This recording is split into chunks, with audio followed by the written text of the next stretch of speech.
Hi, I'm Cody Howard, and this is my presentation on the Palestinian Islamic Jihad. Acts of Islamic-based terrorism are a very prevalent occurrence in society today, and the groups who participate in these activities range from large to small. But in every case, the question comes, what makes them terrorists, and who are responsible for mitigating their actions and taking care of and extinguishing them? So, what makes a terrorist? There are four clearly defined criteria for being a terrorist.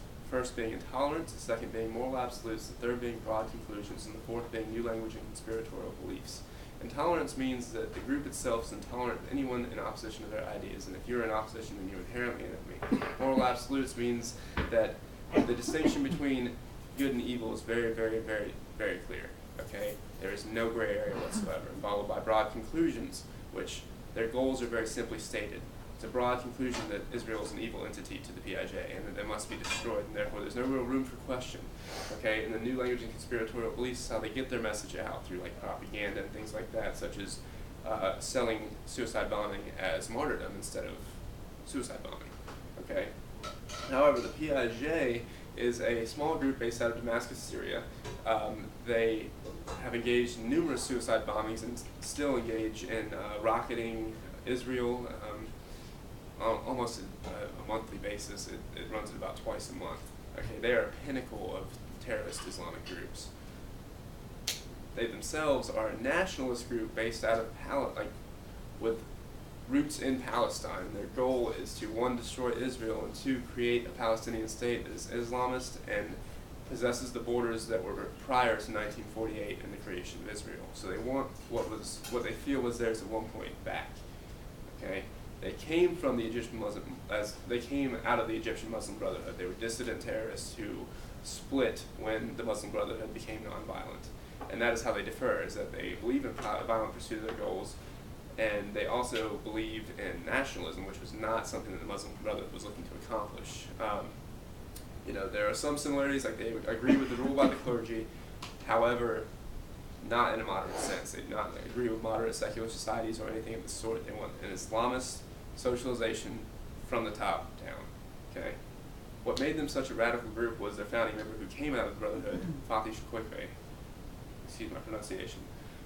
He was born in the Gaza Strip in 1951, heavily influenced by the Muslim Brotherhood during his time spent in Egypt.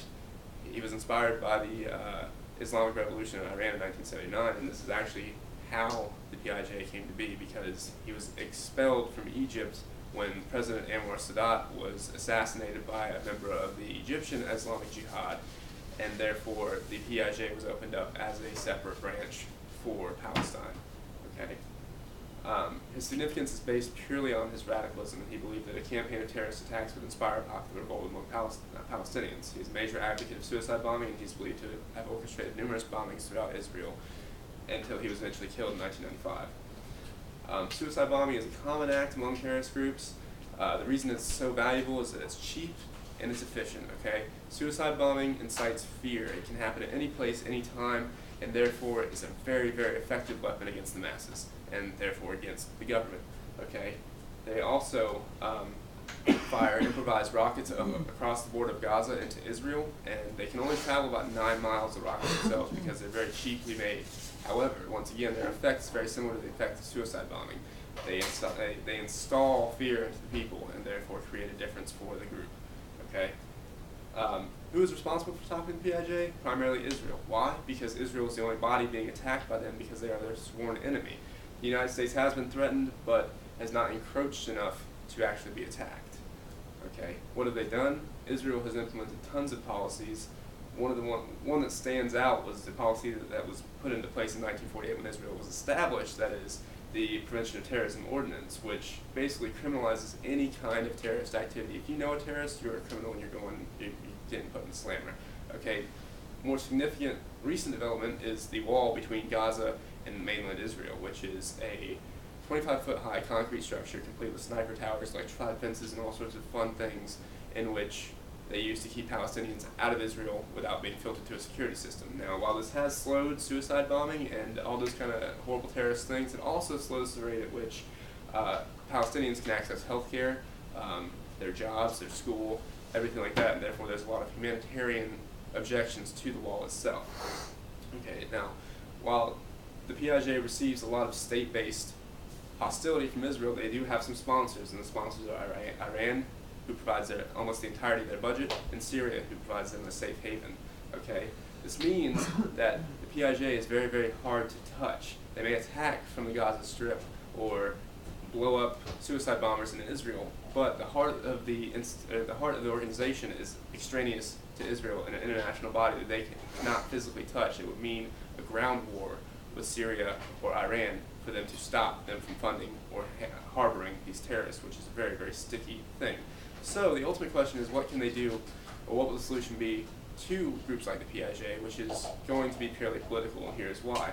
Because they cannot touch these groups without absolutely obliterating everything around them and facing international resistance. So what needs to be done is a political treaty in which they institute something like the DDR of Brazil, which was a program in which militants would demobilize in order for means by which to sustain themselves peacefully. Okay, and this includes monthly sustenance costs, affiliation with subsidized health, education and job training, psychological care, and support for the development of a productive project, i.e. a business. So what this means is that Israel could approach a group like Hamas and say, listen, we will give you this amount of land back if you promise to stop bombing us. So then Hamas would give them their weapons, and Israel would pull the borders back, and they could have their own Islamist Palestinian state, so long as they didn't start bombing Israel again, which is highly unlikely, and like I said, it will take a ton of negotiation. But as far as a solution, that is it, and this was my presentation. Thank you.